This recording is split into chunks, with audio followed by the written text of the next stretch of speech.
அதைதாங்க சொல்லியிருக்கு. என்ன சொல்லியிருக்கு? மனுஷன் மேல நம்பிக்கை வைக்காத, மாம்சமானதை புள்ள வைக்காத. அவனுடைய வாழ்க்கை, அவனுடைய செடி எப்படி இருக்குமா? அவன் தோட்டம் படிமா,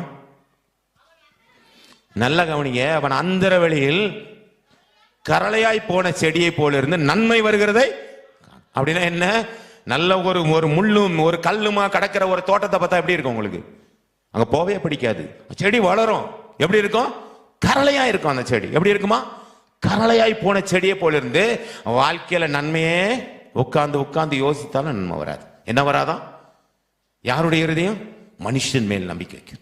மாம்சமான புலம்பை வைக்கணும். அவன் வாழ்க்கை எப்படி இருக்கும்? வறண்ட வாழ்க்கை. அவன் வாழ்க்கை எப்படி இருக்குமா? செழிப்பு இல்லாத வாழ்க்கை. அவன் வாழ்க்கை எப்படி இருக்கும்? தேவன் அருவருக்கிற வாழ்க்கை, தேவன் சபித்த வாழ்க்கை. அவன் வாழ்க்கையில நன்மை பார்க்க முடியாது.